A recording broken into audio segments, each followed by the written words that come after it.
हम आज जिस व्यक्तित्व को देखने जा रहे हैं वह तो बहुत ही महान व्यक्तित्व है। आज के स्वतंत्रता संग्राम का ही पूरा ये पार्ट कवर करने वाले हैं, क्योंकि छत्तीसगढ़ में और भारत में जो भी स्वतंत्रता संग्राम समय समय पर चले हैं वो यहाँ पर पूरा पूरा शरीक रहा करते थे और अपनी पूरी योग्यता का यहाँ परिचय देते थे, मतलब अगुवाई करके पूरी चीजों को यहाँ पर नेतृत्व करते थे। तो यहाँ से आपका इंडियन हिस्ट्री भी जुड़ जाता है, आपका छत्तीसगढ़ का इतिहास भी जुड़ जाता है। कुछ भी इनके व्यक्तित्व से आपको अछूता नहीं रहने वाला है, क्योंकि यही सब तो थे बलिदानी जो भारत की आजादी और छत्तीसगढ़ की आजादी में एकदम से आगे आए थे। चलिए हम यहाँ पर देख रहे हैं एक बहुत ही ओजस्वी तेजस्वी प्रतापी चरित्र को देख रहे हैं, जो है इनका नाम है पंडित सुंदरलाल शर्मा जी हैं। इन्हें ये तो चूंकि यह कौन से जगह से जन्म लिए थे, यह जो गरियाबंद का राजिम है, राजिम क्षेत्र है, वहां के अंदर के गांव चमसूर या चंद्रसूर जिसे बोला जाता है, वहां से जन्मे थे। 1881 में जन्मे थे। 1881 का समय, यह समय कौन था? अंग्रेजी राज्य, ब्रिटिश राज्य का समय था। वहीं पर एक चांद सितारा की तरह जन्मा बच्चा था।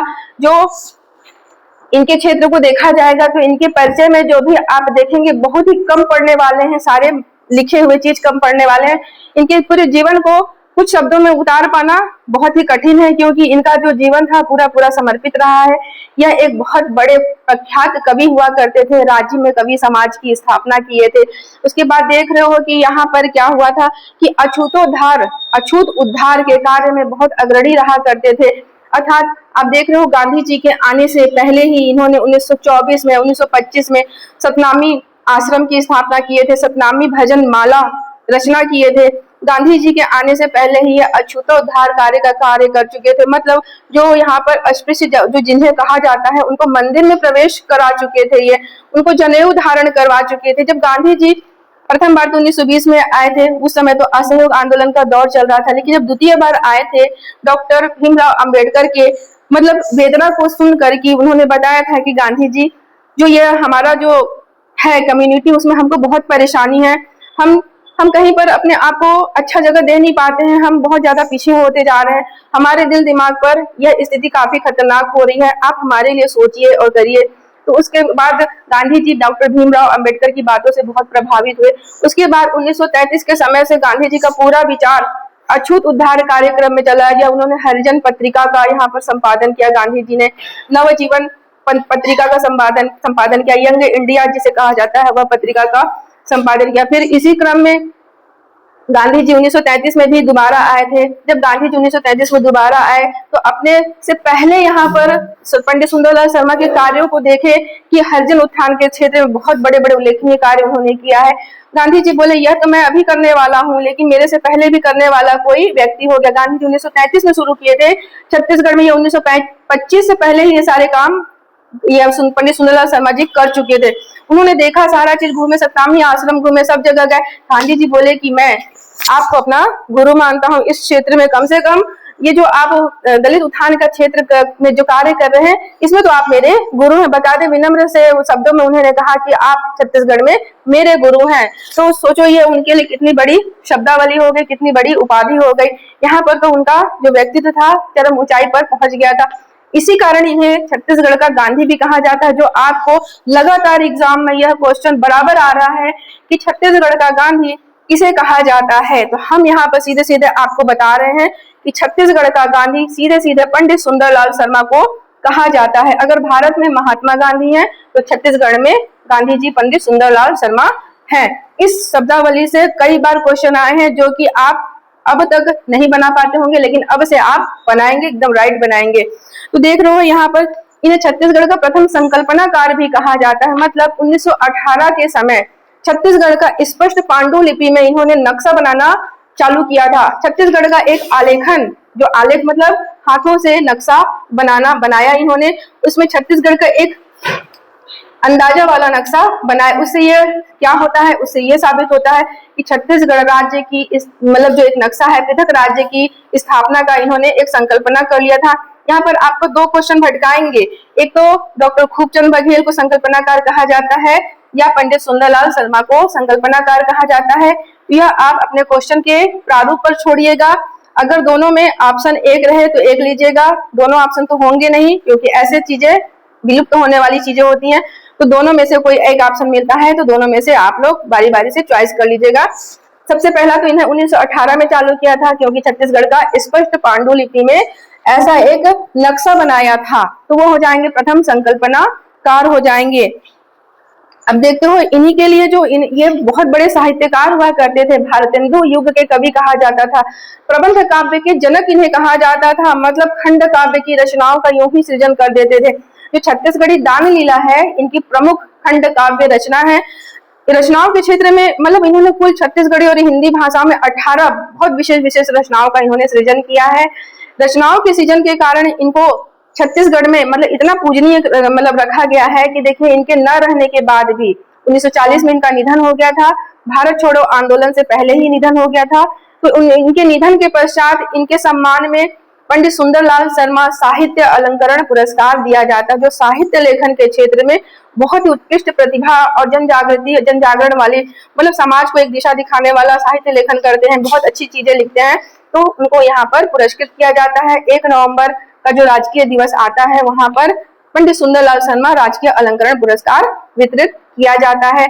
इन्हीं के नाम से देख रहे हो यहाँ पर पंडित सुंदरलाल शर्मा मुक्त विश्वविद्यालय का स्थापना किया गया है। मुक्त मतलब ओपन, पंडित सुंदरलाल शर्मा ओपन, जो आप दूरस्थ क्षेत्रों से शिक्षा प्रणाली लागू की गई है, एकमात्र है यह छत्तीसगढ़ का मुक्त विश्वविद्यालय जो बिलासपुर में अवस्थित है। और इसका जो स्थापित डेट हो जाएगा, यहाँ पर बाहरी डेट बता रही हूँ 1905, अंदर की डेटें बताई जाएंगी चलकर। चलिए पंडित सुंदरलाल शर्मा का पूरा व्यक्तित्व यहाँ पर देखेंगे, बहुत ज्यादा नहीं लेकिन जितना जरूरत है उतना देखेंगे। इनका जो जन्म है, जन्म की तारीख देख लीजिए 1881, कितना सुंदर डेट है, देख लीजिए, सुंदर से सुंदर कर लीजिएगा, ठीक है, सुंदर डेट। 18 उधर 18 को पलट दिया जाए तो 81 हो जाएगा, बहुत सुंदर डेट है। तो ये 1881 का डेट है, मिला सुंदर डेट एक तो ये इनके जन्म डेट से भी बहुत बड़ा क्वेश्चन उठने वाला है, ऐसी डेट आते हैं और पूछा जाता है। और 21 दिसंबर का पूरा डेट याद रखना है, दिसंबर का समय है, मृत्यु भी दिसंबर के समय हुई है। यहाँ पर मैं मृत्यु को अभी साथ में रख रही हूँ, देख लीजिए, दिसंबर के समय जन्म और दिसंबर के समय ही मृत्यु हुई है। अब यहाँ पे पूरा हो जाता है इसका, इनका जो जन्म तारीख है 21 दिसंबर 1881। कहाँ पर हुआ है?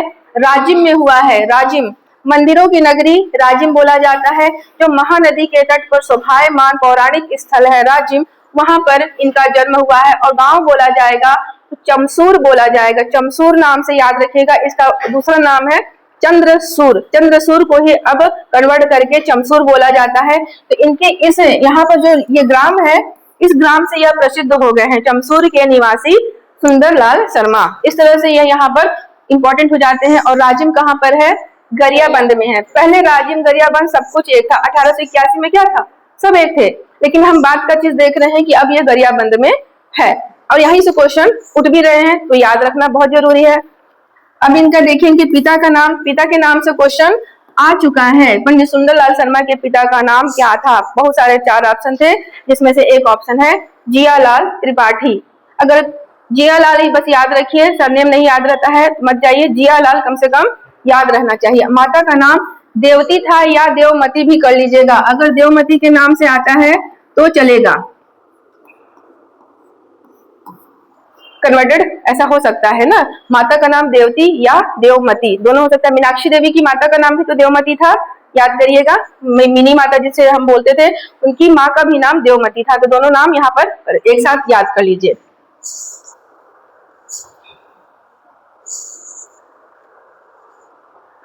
इनके सभी लाइनों से क्वेश्चन बनने वाले हैं। जो उपाधि आप पढ़ने वाले हैं यह सब क्वेश्चन के प्रारूप में है, सभी में क्वेश्चन है।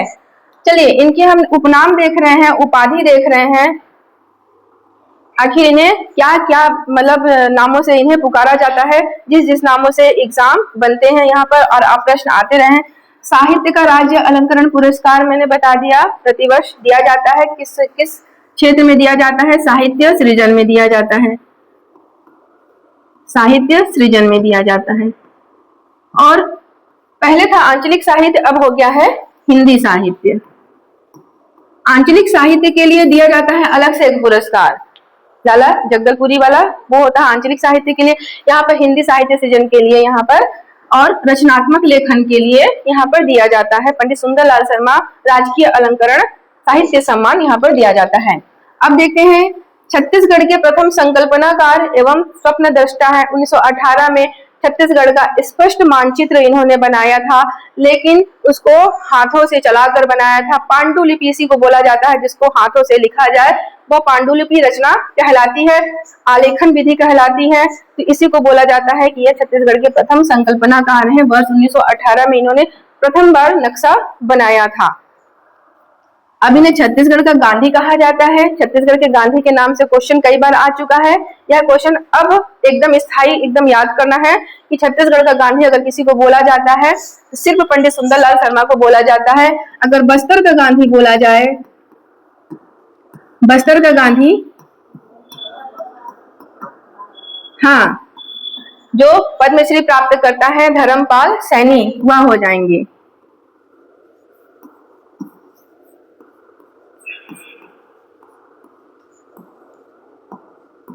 तो इस तरह से फर्क के साथ आपको याद करना बेहद जरूरी है। यह भी नाम ऑप्शन में रहेगा और यह भी नाम ऑप्शन में रहेगा और बहुत सारे दो नाम और भी रहेंगे। आपको यहाँ पर रिफाइंड करके अच्छे से याद रखना है कि छत्तीसगढ़ का गांधी बोले तो पंडित सुंदरलाल शर्मा, बस्तर का गांधी बोले तो धर्मपाल सैनी, बिल्कुल पृथक पृथक याद रखना है। अब छत्तीसगढ़ में महात्मा गांधी के गुरु कहे गए थे। मैंने बताया था कि दलित उत्थान के समय जब महात्मा गांधी छत्तीसगढ़ आए थे तब अपने से भी पहले यहाँ पर अछूत उद्धार के समय जो पूरा कार्य कर चुके थे, सतनामी आश्रम की स्थापना कर चुके थे और यहाँ पर जो उन्होंने जनेऊ कार्यक्रम किया था और मंदिरों में प्रवेश कराकर उनको समाज में बढ़िया दर्जा दिलाने का कार्य किया था। तो यहाँ पर उनको यहाँ पर छत्तीसगढ़ में जब महात्मा गांधी आए थे तो उन्होंने निवेदन के साथ बोला कि आप तो मेरे यहाँ पर गुरु हैं, इसलिए इस क्षेत्र में आप तो मेरे भी गुरु हैं। उन्होंने बकायदे हाथ जोड़कर निवेदन करके ऐसा उन्हें उनके सामने बोला। बहुत बड़ा इनके लिए यह उपाधि थी।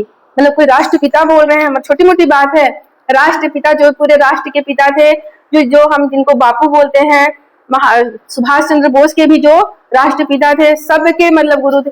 उन्होंने तक कहा कि नहीं, आप छत्तीसगढ़ में हमारे गुरु हैं। यह बहुत बड़ी उपाधि होती है, इसलिए बार बार यह क्वेश्चन आता है। बहुत बड़े पैमाने का बात हो जाता है, इसलिए बार बार क्वेश्चन उठता है। यहाँ पर देखिए सरनेम से क्या है, यह शर्मा है, ब्राह्मण है, लेकिन क्या किए हैं, ये अछूत उद्धार का कार्य किए हैं, अपना जीवन समर्पित कर दिए हैं। सोचिए, सादा जीवन है, एकदम सादगी से भरा इनका जीवन है और ब्राह्मण है, प्रकांड पंडित परिवार के हैं, लेकिन अछूत उद्धार के क्षेत्र में उतना ही बेहतरीन लगे हुए थे। यह उनके घर में खाना खाते थे। सोचिए, और इनके घर में जो बनता था नॉनवेज, मना कर दिए थे बचपन से ही कि माता आप नॉनवेज नहीं बनाएंगी, मतलब आप ये मांस वाला सामान नहीं बनाएंगी, मैं बिल्कुल नहीं छूने दूंगा। मतलब कोई ना कोई इनके घर में खाकर आ जाता था, सबको मना कर दिए थे कि नहीं, ऐसा नहीं होगा। और बकायदे मतलब इस क्षेत्र में वो आगे निकलते गए, जो ना अपने सरनेम से भी ऊपर उठकर इन्होंने काम किया।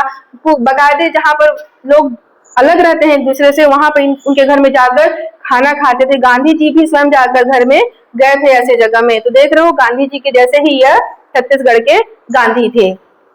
अब छत्तीसगढ़ में जनसंचार एवं सामाजिक क्रांति के अग्रदूत, अगर यह क्वेश्चन सीधे सीधे पूछा जाता है कि छत्तीसगढ़ में जन जागरण एवं सामाजिक क्रांति के अग्रदूत किसे कहा जाता है, तो छत्तीसगढ़ में पंडित सुंदरलाल शर्मा को कहा जाता है। और भारत में किसे कहा जाता है जन जागरण के अग्रदूत, तो राजा राम मोहन राय को कहा जाता है। उन्होंने सती प्रथा का अंत किया था, जन जागृति फैलाई थी। एकेश्वरवाद के जनक थे राजा राम मोहन राय, मूर्ति पूजा का विरोध किए थे। उनका क्षेत्र एक अलग था, वो समाज के लिए कुछ अलग ही जन जागृति लाए थे, अंग्रेजों से लड़कर भी लाए थे। यहाँ पर भी वही समय चल रहा था, कुछ इन्होंने अपने क्षेत्र में अलग कार्य किया। यहाँ पर जन जागरण मतलब इन्होंने कई समाचार पत्रिकाओं का भी सृजन किया है, जिससे जनताओं में जन जागरण का कार्य हो। सामाजिक क्रांति का अग्रदूत मतलब समाज में दलित उत्थान के क्षेत्र में भेदभाव ना हो, मतलब सब आपस में मिलकर रहे। यहाँ पर अस्पृश्यता का अंत, तो बहुत सारे कार्य इन्होंने किए थे और सामाजिक आंदोलन में भी पूरे रहे थे। 1906 के बाद, 1906 से ये क्या होते हैं, यह डेट याद रखिएगा, 1906 से यह भारतीय राष्ट्रीय कांग्रेस के सदस्य बन जाते हैं, मतलब उसकी सदस्यता ग्रहण कर लेते हैं 1906 से। यह प्रश्न आ चुका है कि छत्तीसगढ़ में पंडित सुंदरलाल शर्मा ने भारतीय राष्ट्रीय कांग्रेस की सदस्यता किस वर्ष ग्रहण की है, तो 1906 में की है। और मृत्यु देख रहे हो 1940 में है, मतलब 1940 में व्यक्तिगत आंदोलन चालू हो गया था, उस समय यह नहीं थे। आपको व्यक्तिगत आंदोलन में के बाद का समय में आपको ये नहीं मिलने वाले हैं फिर, है ना, क्योंकि अब इनकी मृत्यु हो चुकी है। उसके बाद जो भारत छोड़ो आंदोलन चलेगा वहां पर इनका नाम आपको नहीं मिलेगा। तो कॉमन सेंस रखना है कि भारत छोड़ो आंदोलन में इनका नाम नहीं हो सकता, क्योंकि 1940 में यह नहीं थे। अब समाज सेवक मैंने बता दिया है। युग, छत्तीसगढ़ के युग प्रवर्तक कवि हैं बहुत सारी, हम इनकी रचनाओं भारतेंदु कवि कहे जाते हैं। बस इनके नाम के साथ इस चीजों को याद रखना है कि छत्तीसगढ़ राज्य के भारतेंदु कवि किसे कहा जाता है, तो पंडित सुंदरलाल शर्मा को कहा जाता है। प्रबंध काव्य के जनक किसे कहा जाता है, यह भी आप साहित्य वाले पोर्शन में 1 लाइन पढ़ेंगे और यह क्वेश्चन आया हुआ है। छत्तीसगढ़ में प्रबंध काव्य का जनक किसे कहा जाता है, 4 ऑप्शन नाम होगा। पंडित सुंदरलाल शर्मा प्रबंध काव्य के जनक, और इन्होंने खंड काव्य की यहाँ पर रचना की है जो छत्तीसगढ़ी दान लीला हो जाती है, जो बहुत इंपॉर्टेंट है। दान लीला के नाम से क्वेश्चन हमेशा आया है, और इन्होंने छत्तीसगढ़ी दान लीला यहाँ पर पूरा नाम हो जाता है इसका। चलिए अब आते हैं इनके इतिहास से, शुरू हो जाता है इनका समय। यहाँ से क्या हो रहा है, आप अब पटरी पर चल रहे हो, एक एक यहाँ पर लाइन जो हो जाती है बहुत इंपॉर्टेंट हो जाती है, क्योंकि यहाँ से क्वेश्चन बनता ही बनता है। देखो यहाँ से क्वेश्चन छूटेंगे ही नहीं, आपको क्रमशः कहीं ना कहीं क्वेश्चन मिलने वाले। 4 उठाकर दे दे, चारों में से चारों सही है ना। 4 उठाकर दे दे, चारों में से 1 सही है। 4 उठाकर दे दे, 3 सही है, 2 सही है, मतलब बहुत सारे क्वेश्चन मिलने वाले हैं यहाँ पर। 2-3 लोगों का नाम दे देगा, इनका विषय दे देगा, तो ये सही है। इस टाइप से बहुत सारे क्वेश्चन मिलने वाले हैं यहाँ से।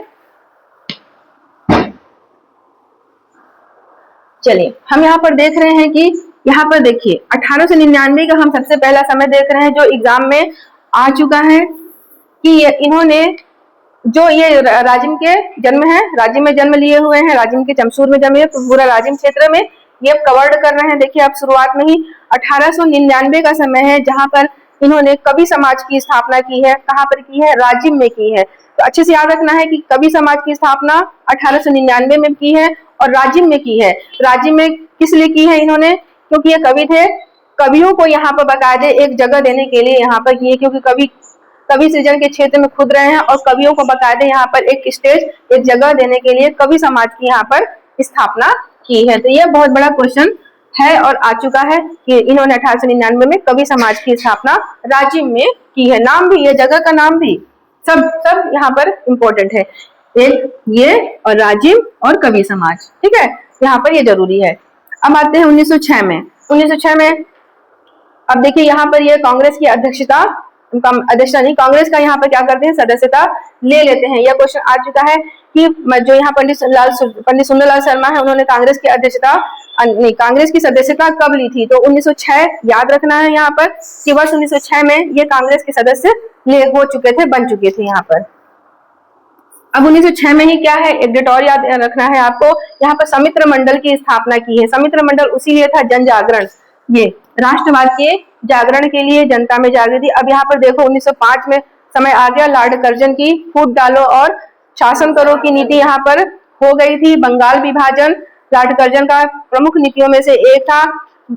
पश्चिमी बंगाल और पूर्वी बंगाल को विभाजित करने का उद्देश्य वहां पर चल रहा था अंग्रेजों का, लेकिन यहाँ पर उतने ही यहाँ पर लोग अग्रसर हो चुके थे। अगर भारत में लोकमान्य बाल गंगाधर तिलक, लाला लाजपत राय, है ना, और बहुत सारे थे, और बंगाल की ओर से रविन्द्रनाथ टैगोर थे जो अमर सोनार बांग्ला ये सब वहां पर बोल थे। राखी बंधो चल रहा था वहां पर, तो काफी वहां पर राष्ट्रवाद यहाँ पर चरम सीमा पर था, क्योंकि ब्रिटिश यहाँ पर भारत को अलग कर रहे थे और यहाँ पर जनता नहीं चाह रही थी, उनको अलग नहीं होना था, लेकिन प्रशासनिक अच्छाई के चलते बता रहे थे कारण कि हम प्रशासन की सुविधा चाहते हैं इसलिए हम अलग कर रहे हैं, लेकिन भारत यहाँ पर अलग नहीं होना चाहता था।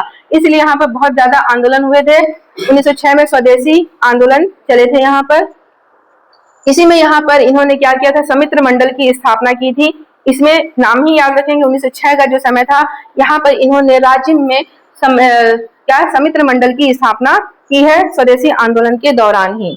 स्वदेशी आंदोलन का प्रचार प्रसार करना इनका विशेष उद्देश्य था यहाँ पर। फिर आते हैं 1907। 1907 का समय मैंने बता दिया था कि सूरत का अधिवेशन हुआ था। सूरत का अधिवेशन आप यहाँ पर देख रहे हो, तो यहाँ पर जो भारतीय राष्ट्रीय कांग्रेस का सूरत अधिवेशन था, हमने इसे पिछली कक्षाओं में देखा था कि सूरत का फुट भी जिसे बोला जाता है, सूरत का विभाजन ऐसे बोला जाता है।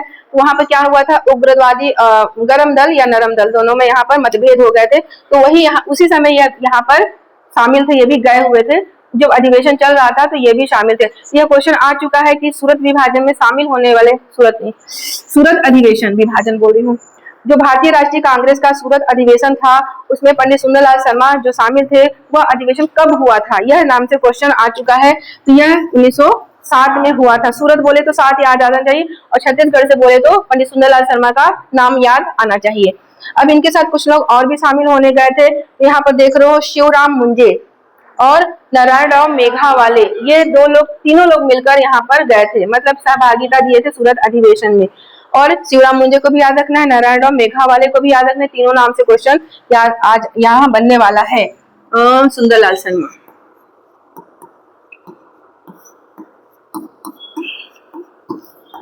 सुंदरलाल शर्मा, तो यहाँ पर शिवराम मुंजे, सत्यम शिवम सुंदरम कर लेना। यहाँ पर सत्यनारायण कथा से याद कर लेना। सत्यम सत्यम, ये शिवम, ये सुंदरम, हो जाएगा 3 जन, है ना। सूरत में तीनों भगवान की सूरत देख के पूजा करनी है। एक हो जाएगा सत्यम, एक हो जाएगा शिवम, एक हो जाएगा सुंदरम। इस तरह से याद कर लेना तो तीनों नाम सूरत में याद हो जाएंगे, क्योंकि नाम याद करना बहुत जरूरी है यहाँ पर। अब देखते हैं 1907 में क्या हुआ था, संस्कृत पाठशाला की स्थापना की थी। 1907 में देखो संस्कृत पाठशाला की स्थापना इन्होंने की थी, कहाँ की थी, राजिम में की थी। ये राजिम को भी याद रखना है, संस्कृत पाठशाला को भी याद रखना है और ये वर्ष को भी याद रखना है कि पंडित सुंदरलाल शर्मा ने 1907 में राजिम में संस्कृत पाठशाला की स्थापना की थी, शिक्षा के क्षेत्र में काम किए थे। फिर 1912 आते हैं। 12 में देखिए यहाँ पर दान लीला को याद रखना है। इसको पूरा नाम हो जाएगा छत्तीसगढ़ी दान लीला, क्योंकि यह छत्तीसगढ़ी भाषा में है ना, छत्तीसगढ़ी भाषा में है, इसलिए पूरा नाम इसका हो जाएगा छत्तीसगढ़ी दान लीला हो जाएगा। और इसको 1912 में इसका सृजन है। 1912 में अभी तक वर्ष के हिसाब से क्वेश्चन अभी नहीं आया है, लेकिन अगर पूछा जाए कि छत्तीसगढ़ी दान लीला जो पंडित सुंदरलाल शर्मा की लेखनी है उसका सृजन उन्होंने कब किया था, 1912 में किया था। अब आते हैं 1916, थोड़ा देर और पढ़ते हैं। 1916 हो गया। 1916 में क्या हुआ था, ये छत्तीसगढ़ में गौवध निषेध आंदोलन चलाए थे। याद रखना है, गौवध निषेध आंदोलन का संबंध इस वर्ष 1916 में किससे है, तो पंडित सुंदरलाल शर्मा से है। और इसमें जो सहयोगी थे, जो जिनके विचार इसमें चले थे, किसके विचार से यह हुआ था, तो यहाँ पर आ जाएंगे महंत नयन दास या नैन दास, दोनों ही। यहाँ पर ऐसा नयन लिखा रहे तो भी आंसर ले लोगे, ऐसा नैन लिखा रहेगा तो भी आंसर लोगे। इसलिए ऐसा लिखा जा रहा है क्योंकि कभी कभी ऐसा भी हो जाता है, कभी कभी ऐसा भी हो जाता है, तो दोनों में आपको समझ जाना है कि नयन दास ही है। तो यहाँ पर जो गौवध निषेध आंदोलन चला था वो पंडित सुंदरलाल शर्मा ने चलाया था, और इसी में जो सहयोग दिए थे महंत नयन दास जी दिए थे। नयन दास को याद रखना है, इनके नाम से प्रश्न बन चुका है। अब आते हैं 1918 में। 18 में मैंने बताया कि यहाँ पर संकल्पनाकार थे, उन्होंने पांडुलिपि अर्थात ऐसा कोई मैप बनाया है, लिख कर बनाया है, चलाकर पेन चलाकर बनाया है, उसी को बोलते हैं आलेख विधि या पांडुलिपि विधि। आप भारतीय संविधान में पढ़े होंगे कि पांडुलिपि समिति के अध्यक्ष कौन थे, आलेख समिति के अध्यक्ष कौन थे भारतीय संविधान में, सोचिए भारतीय संविधान में पांडुलिपि समिति के अध्यक्ष कौन थे, मतलब प्रारूप समिति के अध्यक्ष कौन थे, मतलब वही हुआ, हाँ, तो उसी का नाम है, या आप पांडुलिपि समिति बोलिए या आलेखन समिति बोलिए या फिर ड्राफ्ट समिति बोलिए या फिर प्रारूप समिति, जो भी बोलना है, लेकिन उनके सारे पर्यायवाची हो जाते हैं। ठीक है, यहाँ पर आपको समझना है कि क्वेश्चन का रूप क्या है और आपको पता होना चाहिए कि वो पूछ क्या रहा है। तो यहाँ पर जो मैप बनाए थे इन्होंने वो पांडुलिपि में तैयार किए थे, मतलब आलेखन विधि से ड्राफ्ट कर बनाए थे। तो यहाँ पर 1918 में इन्होंने छत्तीसगढ़ राज्य का मैपिंग करके इन्होंने प्रथम संकल्पना यहाँ पर की थी। तो प्रथम संकल्पना कार्य के नाम से क्वेश्चन आता है, क्वेश्चन के प्रारूप में जाइएगा और अपने दिमाग और बुद्धि विवेक का यहाँ पर उपयोग करिएगा और आंसर लीजिएगा। चलिए यहाँ पर हम लोग यहाँ तक देखेंगे, फिर इसके बाद का नेक्स्ट देखेंगे, क्योंकि ये मुझे बहुत अच्छे तरीके से पढ़ानी है आपको। पंडित सुंदरलाल शर्मा, पंडित रविशंकर शुक्ल का पूरा एकदम बड़ा सा क्लास हो गया था एक ही दिन में। मैं देखी मेरा छुट्टी था इसलिए बहुत अच्छा उपयोग हो गया था, लेकिन इसका हम 2 खंड में पढ़ेंगे क्योंकि मुझे बहुत अच्छे से आपको बताना भी है यहाँ पर। अब यहाँ पर देख रहे हैं कि 1918 का समय आया है, तो 1918 में कार्यक्रम इन्होंने चालू कर चुका था। गांधी जी कब चालू किए थे, 1933 में किए थे। तो देखिए यहाँ पर जनेऊ धारण हो रहा है। जनेऊ धारण मतलब यज्ञोपवीत संस्कार जिसे बोलते हैं, वो हर किसी को नहीं कराया जाता, पर यहाँ पर जो शर्मा जी थे खुद ब्राह्मण थे, ब्राह्मण होकर इस सारे क्षेत्र में अग्रणी हो गए। नहीं, यहाँ पर दलित उत्थान कार्यक्रम करना है, इनको जनेऊ धारण कराएंगे, तब इनकी मानसिकता सही होगी, समाज में इनके स्थान को हम ऊंचा उठाएंगे। तो यहाँ पर देखिए गांधी जी तो आए थे कब 1933 में, भीमराव अंबेडकर के संदेश के बाद उनका जीवन यहाँ से चेंज हो गया था गांधी जी का। तब वहां से क्या हुई है कि अपने जीवन में दलित उत्थान के क्षेत्र में विभिन्न तरह के कार्य करने लगे। हरिजन पत्रिका का यहाँ पर संपादन चालू कर दिए थे, है ना। नवजीवन पत्रिका देख रहे हो, यहाँ पर गांधी जी अपने आप को चेंज किए थे, क्योंकि वो नहीं जानते थे तब तक कि ऐसा भी कुछ हो रहा है। वो दूर थे इन चीजों से, क्योंकि वो बैरिस्टर थे, बहुत समय तक दक्षिण अफ्रीका रहे थे, बहुत सारी पत्रिकाओं का सृजन कर रहे थे, खुद लेखनी में रहे थे और इधर असहयोग आंदोलन में बिजी थे। उनको इस क्षेत्र के बारे में जानकारी कम थी। तो जब 1933 में डॉक्टर भीमराव अंबेडकर के द्वारा बहुत संवेदना के साथ बताए उनको, तब उनको दिल पर असर कर गया कि नहीं, यहाँ पर भी कार्य करना होगा मुझे। तो 1933 में उन्होंने यह कार्य प्रारंभ में किया था। फिर पूरे भारत में भ्रमण चालू कर दिए थे गांधी जी। पूरे भारत में जनसैलाब इस क्षेत्र में निकल पड़ा था।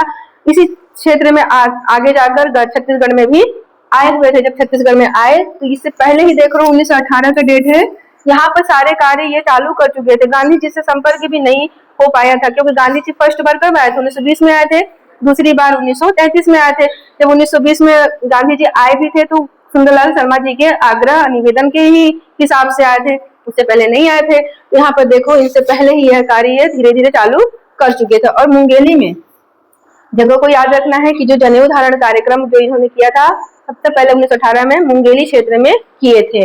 फिर आते हैं 1919 में, यहाँ पर भारत में रोलेट एक्ट का समय चल रहा था। जब जलियांवाला बाग हत्याकांड था, वहां पर भी काफी कठिन समय चल रहा था और रोलेट एक्ट का समय चल रहा था। मैंने अच्छे से बताया है, क्योंकि हम कई यहाँ पर जो इतिहास में जो शामिल व्यक्ति थे उनके साथ हम लोग ये रिवीजन करते चल रहे हैं कि ना वकील, ना अपील, ना दलील, कोई फार्मूला वहां पर काम नहीं करने दे रहे थे अंग्रेज लोग। सीधे देखो और अरेस्ट करो, सीधे जेल में डालो। यहाँ पर क्या हो रहा था, सीधे सीधे अत्याचार का समय चालू हो गया था। इसी रोलेट एक्ट के विरोध में यह भी आगे यहाँ पर भूमिका निभा रहे थे। तो राजिम में, इनका क्षेत्र कहाँ था, अभी राजिम था, राजिम में यह रोलेट एक्ट का विरोध किए थे। तो इनको भी याद रखना है कि रोलेट एक्ट के विरोध में यह भी भूमिका निभाए थे।